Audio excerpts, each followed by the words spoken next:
sing a song of history long, a struggle for the borough we all love, the Rutherglen town, a town strong, whose people bear allegiance to the crown. In Rutherglen we've got Orangemen, whose patriotic flame will never die. And when you hear the battle cry, it will be the Orangemen in Rutherglen.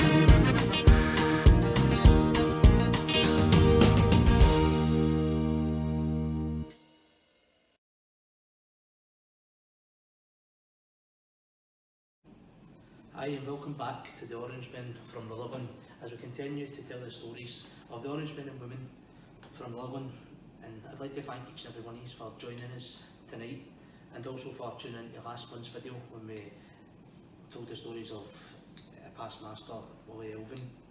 Our guest tonight in Orangemen from Rutherglen is current District Assistant Secretary, 20 Club Treasurer, past Master LL 255, Lodge Chaplain for over 30 years, County Grand Lodge Lay Chaplain, a member of the Grand Lodge Social Committee and the immediate past master of 20 District. I'd like to welcome Brother Jim Nixon. Hi Jim, thanks for agreeing to come on tonight and share your stories with us. That's a great accomplishment. How did you manage to balance all that? Don't know. That's my wife. She used to think I went to too many meetings, and to be quite honest, I didn't think I went to enough meetings. So it's not really balanced, is it? It's just you do what you can, you do for the organisation that you love. Definitely. We spoke to Davey a few episodes back. He was saying that obviously having a partner that understands it must really help. Yes, it does. My wife sometimes didn't understand, but that's because, as well as being coming to Orange meetings, through the Orange I went to community style meetings, which we'll maybe talk about another time. Definitely. Tell us how you start off your life in the Orange. Well, it's a long time ago now. Says a sad old man sitting at the top of the table here. My first memory, I was trying to think about this, my first memory was following a parade up the Gallowgate, up towards Tollcross and Shuttleson, when I was about 5 or 6. So I think that really was the start of it. None of my family were in the Orange. When we moved to Castlemilk, I'm sure I was taken down a couple of times into Rutherglen because my grandfather lived in Rutherglen at the time, and I went down to Rutherglen to watch the return parade for the Rutherglen Orange, and that got me interested. I really joined the juveniles through a friend at school. Just moved up to secondary school with a wee group of us. We all shared interest in a particular football team. And we got together chatting, and one of the boys, John McAllister, was in the juveniles, and he asked me to come along to the meeting. And there was a wee hall down at the bottom of Castlemilk Drive, Crowfoot, I'm not really sure, but behind the water station down there. I think it was a scout hall at the time, and went down there.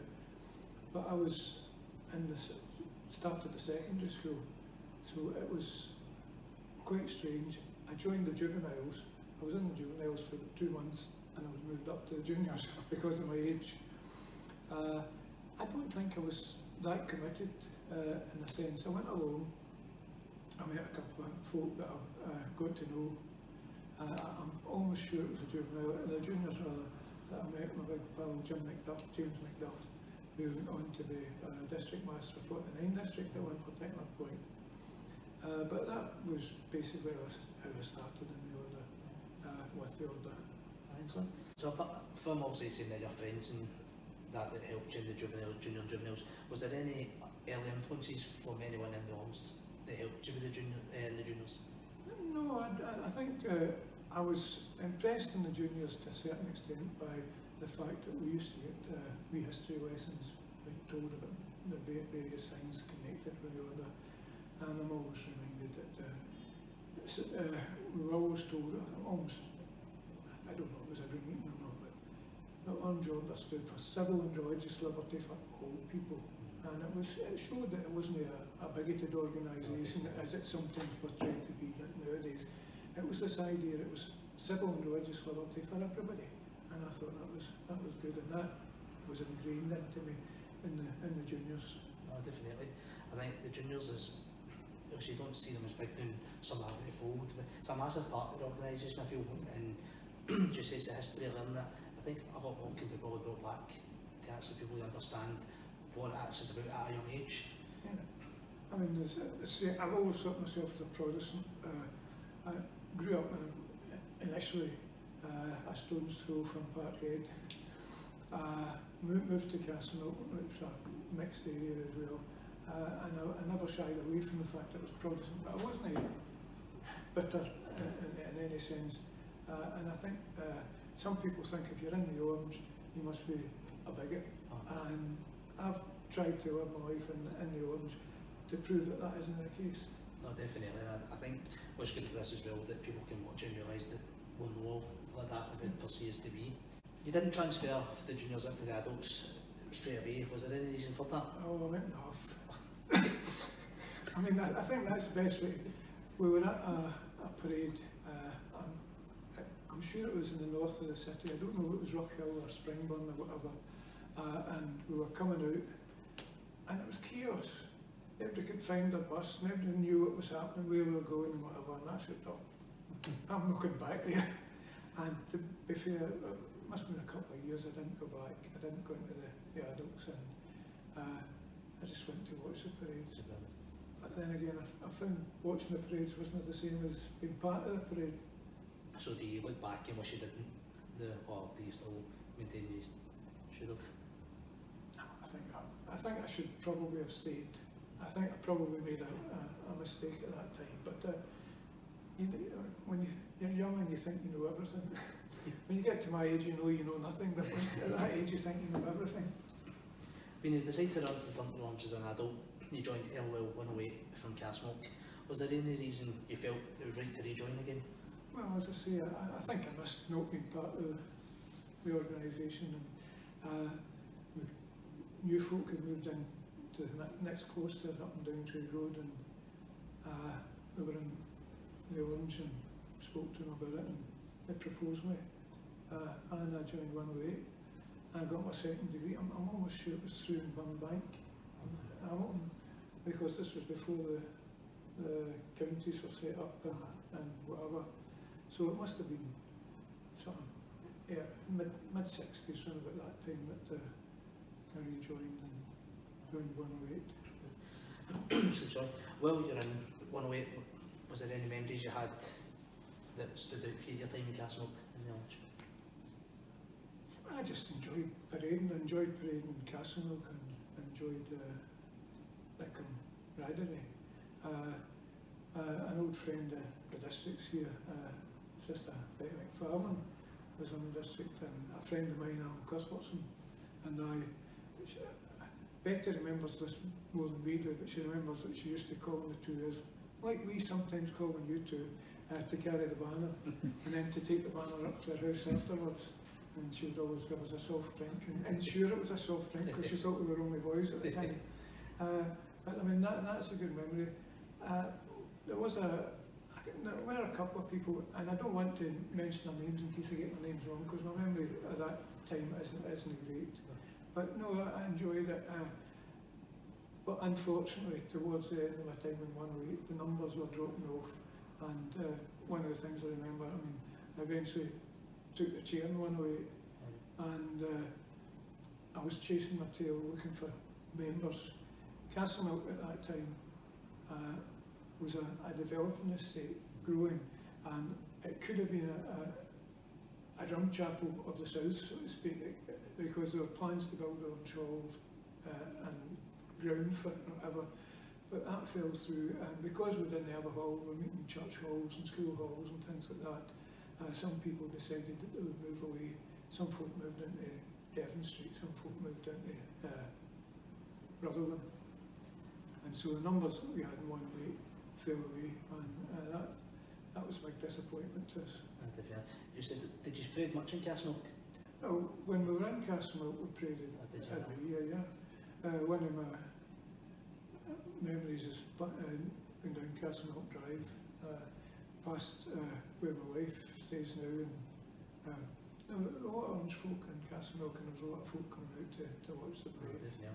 Also because I was born in Castlemilk and raised in Castlemilk, and it was in the Castle band at the start and stuff, and it's one place I wish I was able to walk, was my own place. But you heard people like yourself talk about being able to walk in Castlemilk, and we never got the chance to, and I always wondered what it was like to actually walk down Castlemilk Drive. It must have been amazing to be felt like if you've been there, been from there. It was good, and I mean, you got friends there, but you got other folk who weren't too pleased to see you as well. Oh, definitely. So, as we said, unfortunately, Castlemilk District eventually folded, closed, and you moved to King William's own LL 255. What made you join 255?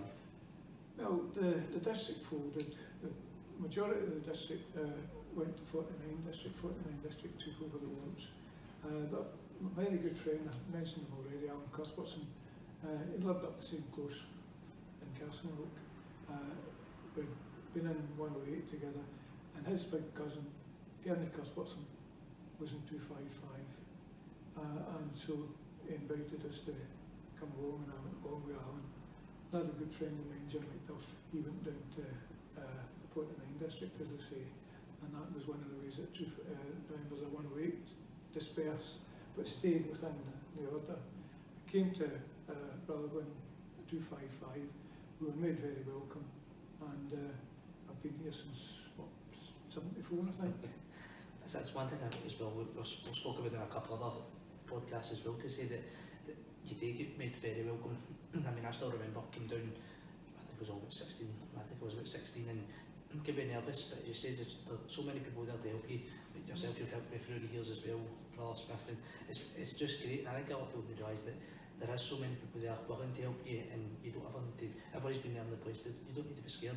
No, I mean, I think Rutherglen District is a sort of family district.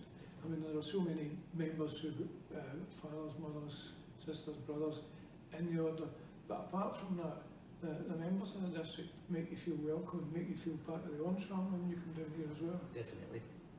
You've been very active within the Orange throughout your time as a member, holding numerous positions.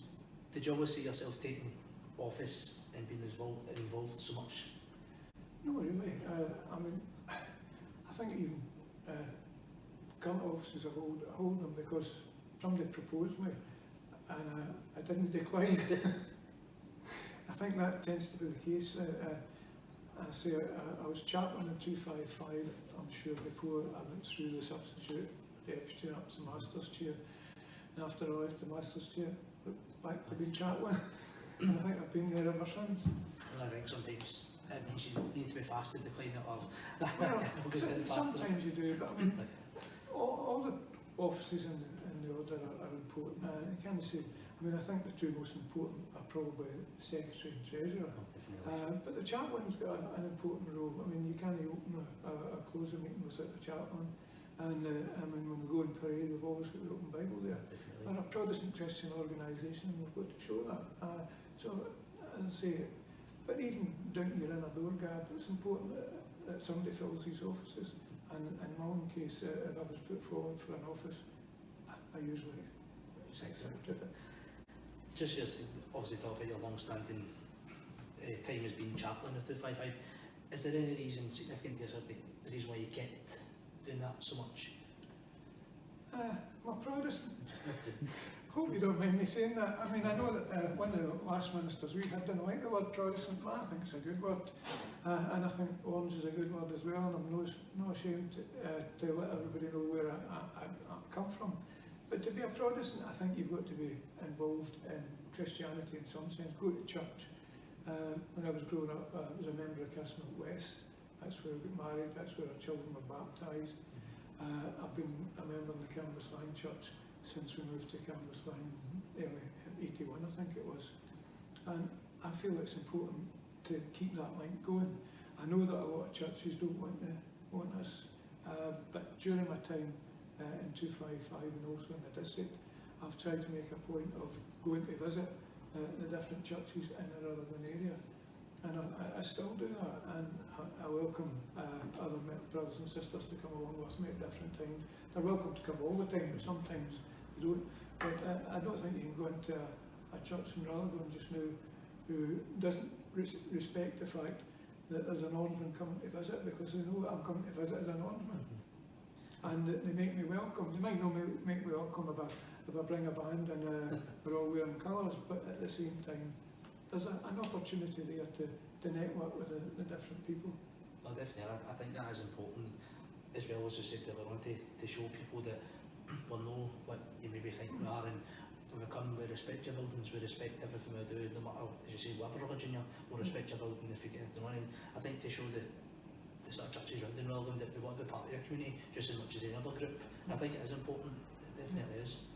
And the disappointing thing is that there's been I wouldn't say a breakdown, but there's been a separation really between the Orange and the churches in the area.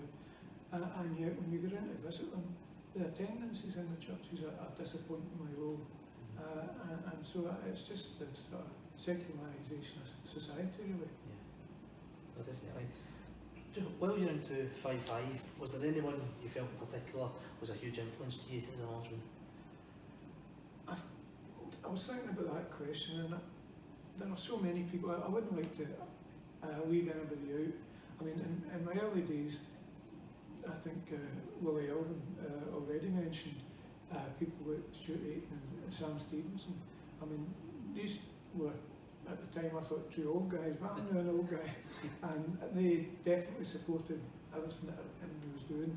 Within the lodge itself, 255 had a system whereby the masters changed every couple of years, and so there's a whole host of past masters in 255 who all supported each other, and there are people from the other lodges as well.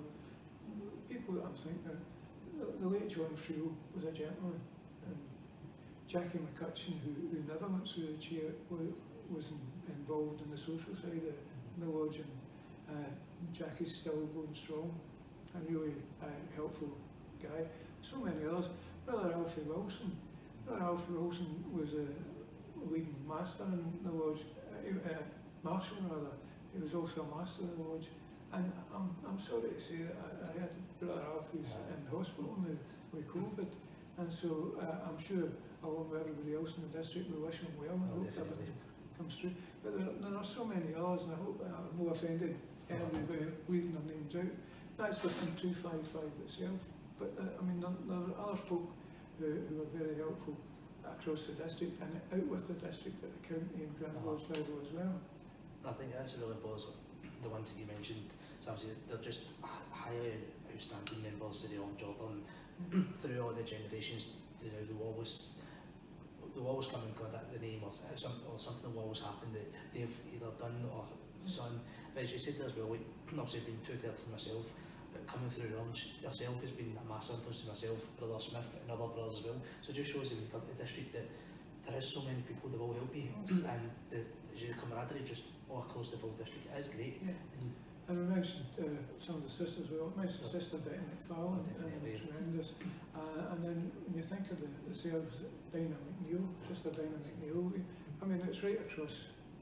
Well, that's really important because the women in the Orange, you know yourself, if the women stand, but as I say, every good man's a great woman behind them. And I think that also stands with the lodges as well, because the women lodges do phenomenal work, and sometimes they don't get the credit they probably deserve. You think of the charity work they do as well, fantastic.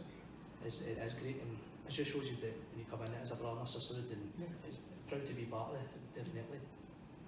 At this point, we're going to take a break and show you some adverts from the district and the 20 Social Club. Rutherglen, we've got Orangemen, whose patriotic flame will never die. And when you hear the battle cry, it will be the Orangemen in Rutherglen.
Next Sunday, the district will be honouring those who gave their lives for our country in a Remembrance Day special edition. Tune in from 10:30am on Sunday the 8th of November.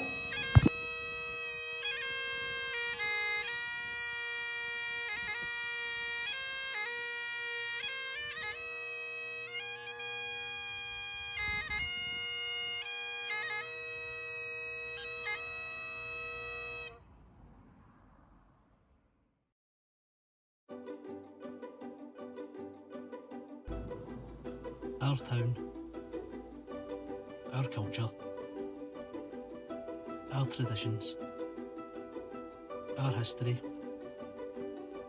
our members. For the first time ever, the members of Rutherglen Orange and Purple District 20 can tell their stories to you as part of Rutherglen's first ever podcast.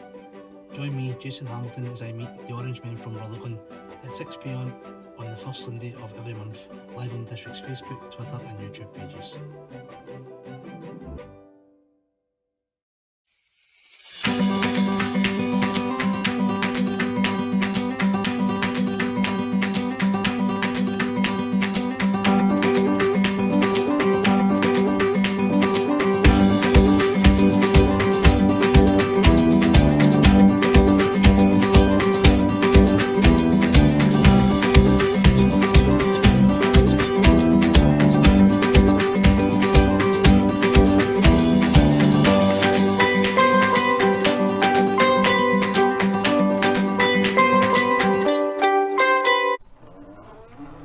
Hello, welcome to the 20 Social Club.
The 20 Social Club are opened at the moment and are committed to following all government restrictions to provide a safe environment for our customers. Therefore, some aspects in our advert, such as live entertainment, may not be available until restrictions are lifted. Please remember facts for a safer Scotland. Wear a face covering to protect yourself and others in enclosed spaces. Avoid places which may be crowded. Clean your hands thoroughly and regularly. Keep a 2 metre distance from other people. And self-isolate and book a test if you show any symptoms. Stay safe, protect others, save lives.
Rutherglen, we've got Orangemen, whose patriotic flame will never die.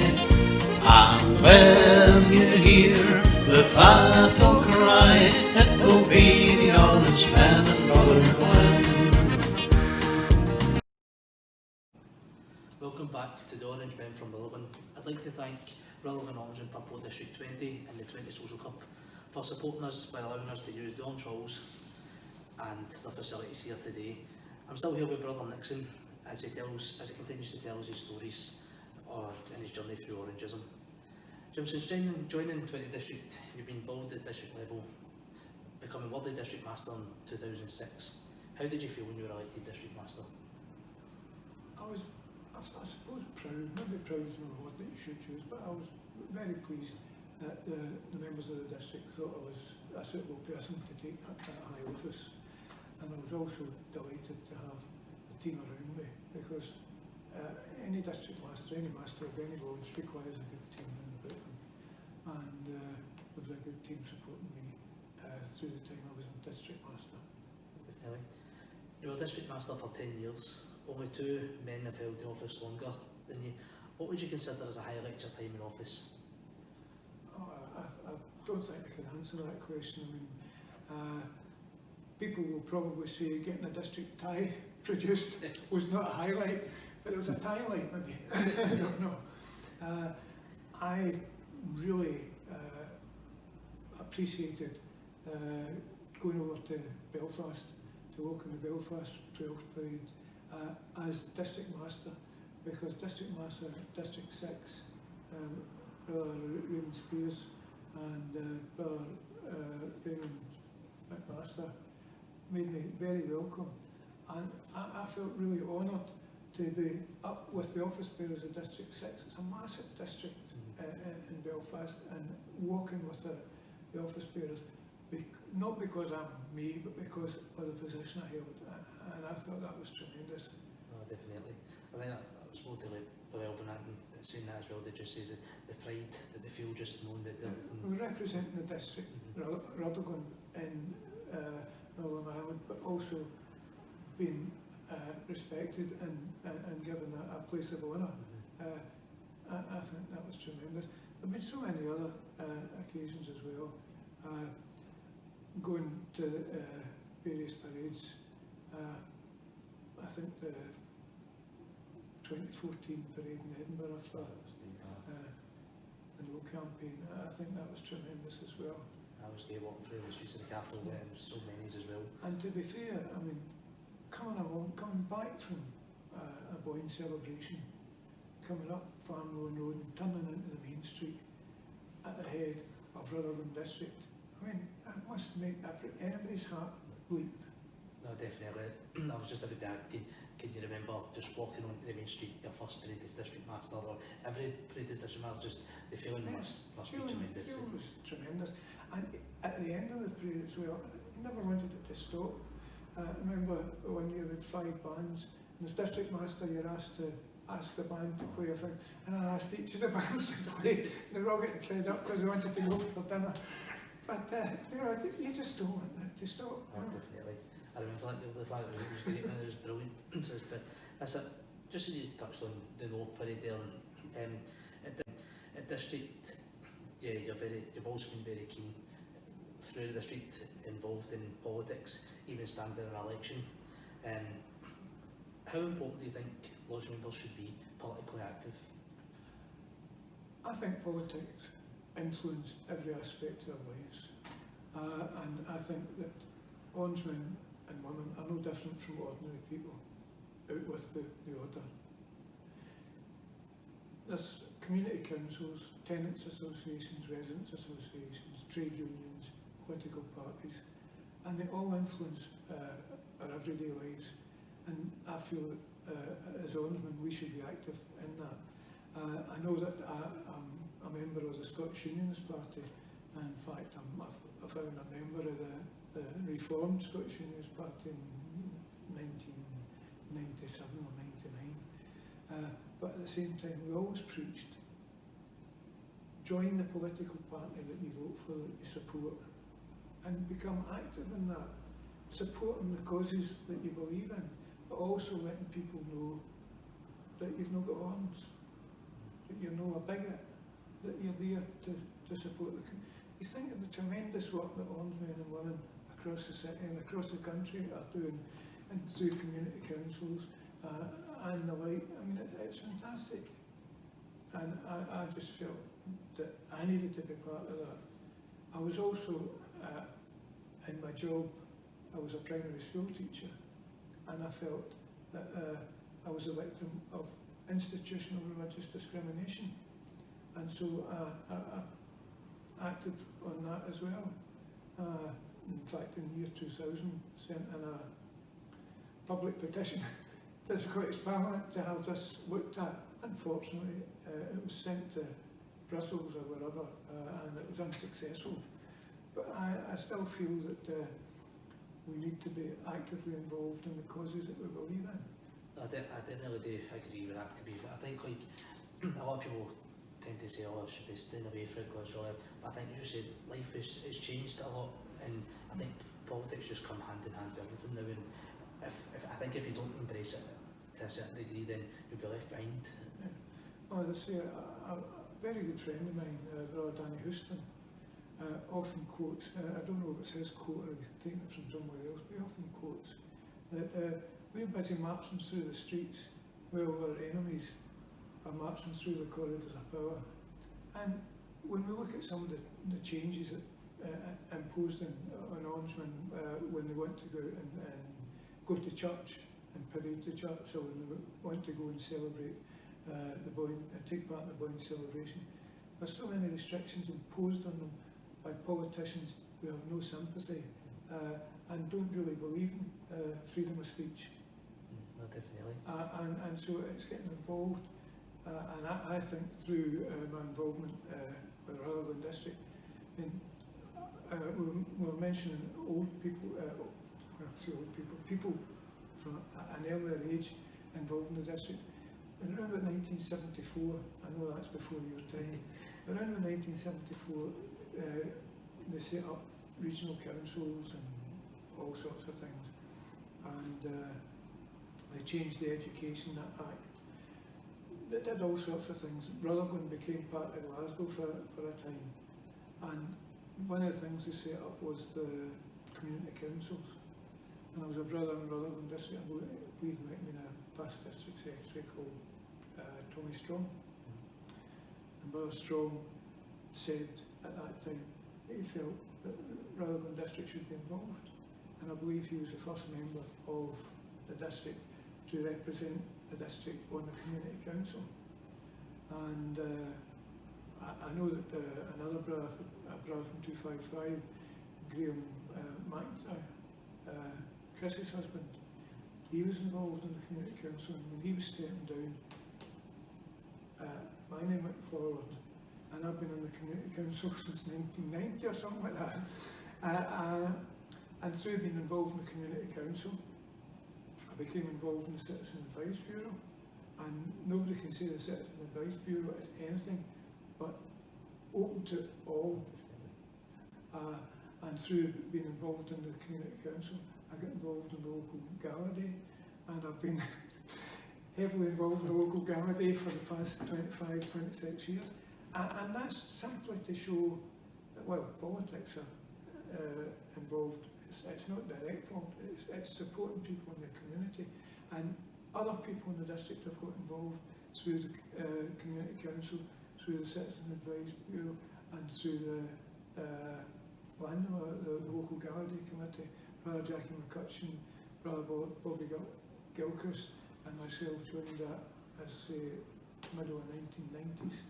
And we've kept it going since. And it's just showing the people out there that Orangemen haven't got horns.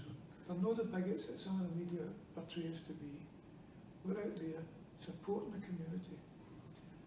We were talking earlier about the ladies in the charity support they give. I remember that there was a wee uproar many years ago about raising funds for a mobility, I think it was a mobility chair for a disabled child. and people were trying to make it would only go to somebody that was connected with the Orange, but it didn't. It went to somebody in the community that needed it, and that's what the Citizen Advice Bureau does. That's what the Community Council does. As I said earlier on, civil and religious vote for all people. No, definitely. I think it just highlights the fact as well that, as you say, there's Orangemen out there doing stuff for communities all over Scotland, and people think that, as you say, they're big bad bigots and they hate every religion, and it's not true. They could be on the phone to help you go through your crisis at that time. It's to show that anybody, any Orangeman or woman could be part of any community, and will want to be part of the community, definitely. Just when you highlighted that you're a teacher there, did you ever find it difficult being a teacher and being in the Orange? Was it, as in like you're out in parade to getting spotted stuff, or was it like... I mean, I remember going into work one Monday, and a wee fella, I'll not tell you his name, but I remember it. He says, Mr. Nixon, that's right in the Rangers parade, the Rangers walk. I didn't correct him, I just said, that's right. But no, I've worked in several schools, not too many, and I still see some of the children that I worked with. Some of them are in the Orange, not through myself, but they know me, and there's a wee fella come up, remember the day we had in the George Square? Oh, and I was working on one of the stalls, and this wee fella came up and said, "You're my teacher." And he looked at a wee old baldy man, and I thought, but I was his teacher. And I've got to know him, and he's a great wee guy. But at the same time, he recognised me, I didn't recognise him. But whether it be in my job or in the work that I do out with them, I have no hesitation in saying I'm an Orangeman.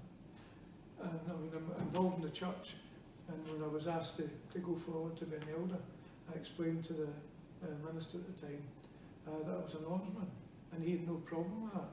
The man that took over for him, he wasn't too happy. It was too late by that time. I think that's as well as it's just shown that we're just normal people as well, and we can just go with normal walks of life, and that it's just that we're not any different to anybody else, and that's the thing. Just continuing your involvement in Orange, as well as serving in Rutherglen, you've been a county Grand Lodge lay chaplain. Firstly, tell what made you get involved in that role? Somebody put my name up. And at first, it was a small team. I was part of 3, and then I was part of 2, and then for a wee while I was on my own, which was a wee bit nerve-wracking to say the least, because I'm not a natural speaker, as it were. People might disagree with that, but I don't think I am. But I'm now part of a tremendous team. There's Ted Fordyce, Ian Fraser, myself, and then there's Peter Davidge, and Michael. It's a tremendous team. When you think of what Michael did up at the Songs of Praise up in the church, it was fantastic. Young kids came up and they were wanting to go back to church. I mean, and if you're one of a team of 3, you'd get less to do. I remember being in, I'm sure it was Bellhouston Park, but 2006, 2007, and I was the only chaplain. But now I get the easy job. Ian plays the organ and also does something. Ted's really good. I don't know if you know Ted, but he's fantastic. He can be a lay preacher quite easily. And then there's myself. But we've got Orangemen in the district that could be involved in, and are involved. District chaplain, Johnson, does a tremendous job as chaplain. No, he definitely does. I mean, he's great, to be fair. In your time as district master, was there anyone you felt that made your job in office a lot easier? There's really lots and lots of people. Everybody helped at the top table, all the trustees of the district, people from out with the district. The one name that springs to mind is Brian Duffin. Brian Duffin was district secretary. for the entire time I was district master, and for many years before that as well. A fantastic job. It's a really, really important job within the district, and Brian and the successor, Brother David Smith, both do a fantastic job for this district, and all my thanks go to for all the hard work that they put in each and every day that they're involved in. People from out with the district as well have been very supportive. I remember in my early years, but not as district master, Brother Tommy Orr, past Grand Master, was involved in the Public Questions Committee with Brother Danny Houston. Brother Danny Houston has been very supportive. Past County Treasurer, Brother Alan Kennedy. These are people out with the district. I'm not mentioning people within the district because there are so many of them. And what gives me a great pleasure is the young folk coming up as well. There's yourself and Brother David here. There's others, there's Ronnie Cunningham from 246. There's Ian Bell from 255. Gary Watson in 12. There's lots of young folk coming in. Not as many as there used to be. I mean, but hopefully these young fellas will encourage their families and friends, other friends in particular, around at the same age to come and get involved. And that's what it's all about. I know that I've digressed from the question, but at the same time, it's young people coming in, young people wanting to take up office that isn't an inspiration. I mean, I took the office of Assistant Secretary, again, because my name was put forward, but that's what you do. You're here to do whatever job you can to support whoever you can in the district. And people have done that with me throughout my career, and I feel that's something that I should be continuing to do and encouraging others to do throughout their careers. Definitely. Obviously you mentioned Brian, definitely he's an unsung hero in the district, he really is. Yourself spoke on him, David McFarlane spoke on him, and I think many people through the years will continue speaking highly of him as well. And Brian's a diplomat. I mean, we get people who are less than diplomatic, but Brian's a quiet man, but also a very diligent man, and very thorough in the work he did. I mean, I've got great admiration for the work he did and continues to do as a member of the district. Definitely, as you said, obviously passed on to Brother Smith, and he's doing a fantastic job as well. He really is. I know he's clipped out snips what he does, and honestly, it's a hard job. It really is. And Brother Willie Small, who took over for myself, has settled into the job and doing really well. What's your highlights of your time as an Orangeman? Have you got any major highlights that you think that? Not that I can think of. I mean, I remember being in Overton Park many years ago to unfurl the 255 banner, banner. That was a long time ago. I remember going to Castlemilk, about bicentenary, tricentenary parade. I remember walking through Castlemilk. Well, in fact, 49 District used to have an annual parade up Castlemilk because some of the lodges had come from there. We used to go and join them and go and parade. I mentioned Brother Alfie Wilson. Brother Alfie Wilson and others connected with Grangemouth. And we used to go through to Grangemouth and have time through there. Again, these are not as District Master, but as District Master, I mean, coming onto the main street at the end of the parade, or being asked to join the District Master of District 6 in Belfast as District Master, and you can't beat it. Definitely. Me and Brother Smith always says we talk about Overton Park, we can definitely get a parade back to Overton Park. It's definitely something that could definitely happen. The kids' centenary. Was it the centenary? I'm sure it was. We had the day there, we had to chase about looking for portaloos and all sorts of things like that. But again, you were involved in that. then again the council putting on the wee tea for the celebration is good as well. You're still very active in the district. Is there anything else you feel you'd like to achieve in the Orange on a personal level? I would like to see more young folk coming in. I would like to see a better. When I joined 255, there was something called the 125 Club, and that was Lodge 12 and 255 regular meeting. And other times there were inter-lodge games days, darts, dominoes, pool and whatever. These are going a wee bit by the way. That might be, I mean, I'm not the most social of people, but getting brothers and sisters together in days like that would be good. But just continue and bringing through new people to take up office. I mean, it might sound good that you're the district chaplain for over 30 years. It might sound better if you had people clamouring to get that job. Definitely. Do you think, obviously being in 2013 and 12 and stuff like that as well, the game nights are fantastic. Obviously the 12 of the game nights yourself and Dad was. I'm starting to think maybe 12 just like to try and win trophies, didn't they? No, I mean, I think that 125 was a long time ago, right enough.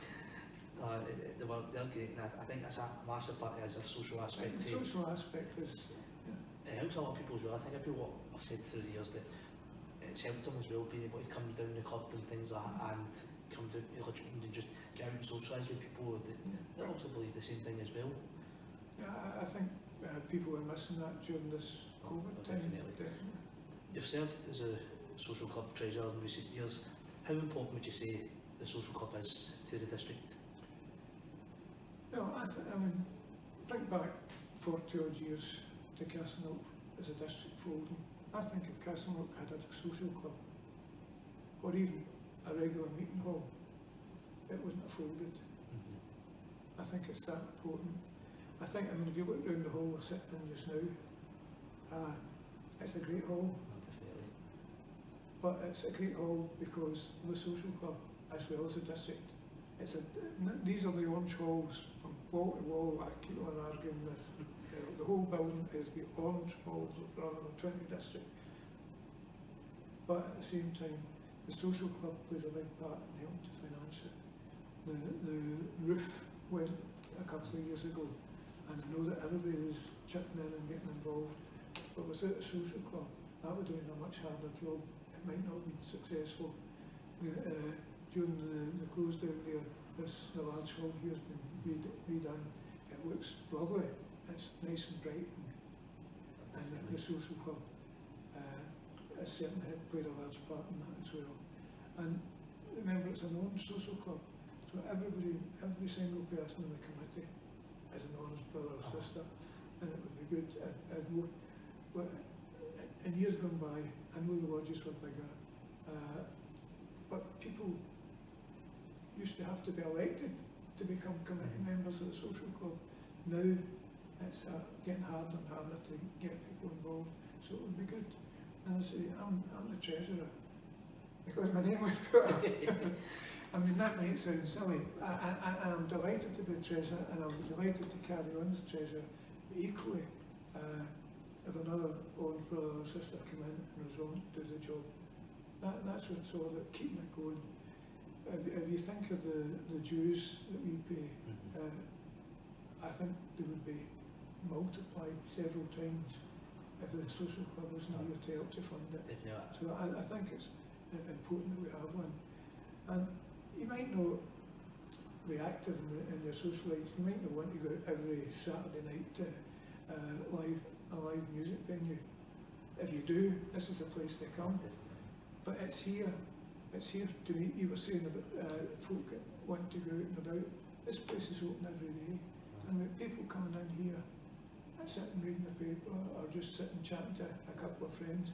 It's a meeting place as well as a bar, as well as a live music venue, and it's run by the Orange, for the Orange, with associated members. The associate members are more than welcome here, and they do a work in here for the club. But at the heart of it, it's an arms club, and it will remain an arms club. No, definitely. The social club is fantastic. See, the singers, player colour, everything they do is brilliant. And I think I may be guilty of this myself. I think some people take the social part of it for granted. And I think also maybe during this time, maybe people realise that how great we've actually got it in here, and to support it a lot more when obviously we can, when obviously this stuff's all over. And if you think, president of the social club, past master of his lodge, and active in the band, everybody wants to do the best. It's a brotherhood, a sisterhood, a family, an honest family, and the social club's a big part of that as well. Definitely. Just going to find that, I know through myself and Brother Smith, through the years, Orange and politically as well, you've gave us great advice and helped us on what we've achieved as well. What advice would you give any young member joining the Orange? Any young member joining the Orange should have a wee word with David Smith, Jason Hamilton, because basically, go to your meetings, talk to people, listen. Don't decline when you're proposed for an office, and just enjoy being here.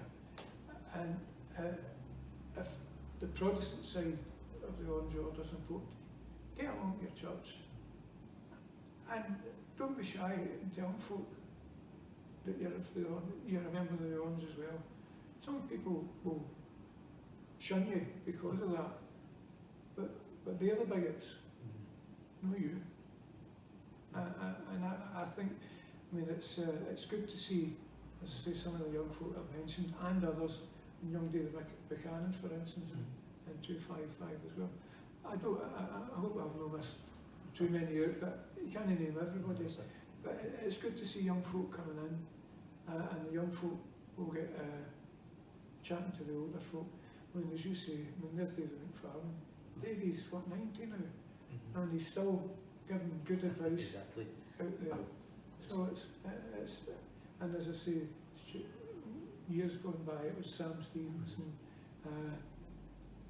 Stuart Aiken, and others. There's people willing to help, willing to chat to you, willing to bring you on, and you get diplomats as well. But definitely, I said that in a couple of other ones as well.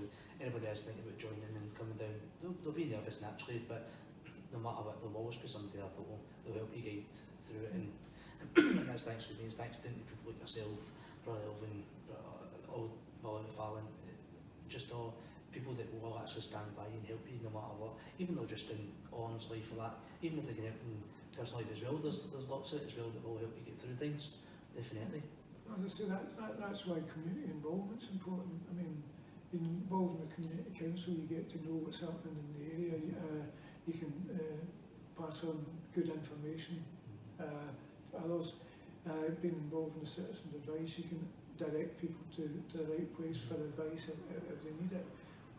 Being involved in the gallery, you can get along there and meet with folk and help the charities and just enjoy yourself as part of the community, because the Orange Order is an integral part of the community in Rutherglen, and it doesn't matter where you go, you'll meet people and you'll know who they are because they're brothers and sisters, or family members of brothers and sisters.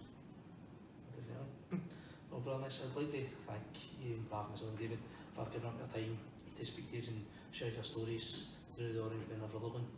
It's a pleasure to meet you two young brothers, and I wish you well in the future, brothers. Thanks very much. Thanks everyone for watching. Please remember to give us a wee like on Facebook, retweet on Twitter, and like us on YouTube as well. Next month we'll be joined by the most lovely district master, Brother Willie Small, as we continue our stories from the Orangemen of Rutherglen on Sunday the 6th of December at 6 PM on the district YouTube, Facebook and Twitter channels. Again, thanks very much for watching.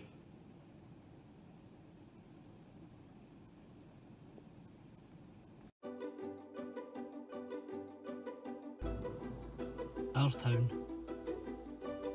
our culture, our traditions, our history, our members. For the first time ever, the members of Rutherglen Orange and Purple District 20 can tell their stories to you as part of Rutherglen's first ever podcast. Join me, Jason Hamilton, as I meet the Orangemen from Rutherglen at 6 p.m. on the first Sunday of every month, live on the district's Facebook, Twitter and YouTube pages.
Next Sunday, the district will be honouring those who gave their lives for our country in a Remembrance Day special edition.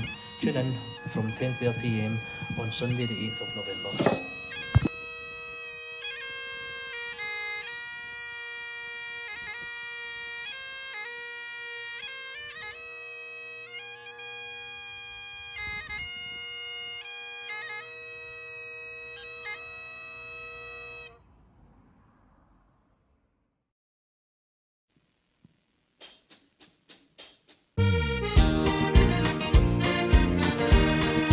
I'll sing a song of history long, a struggle for the borough we all love, the Rutherglen town, a town strong, whose people bear allegiance to the crown.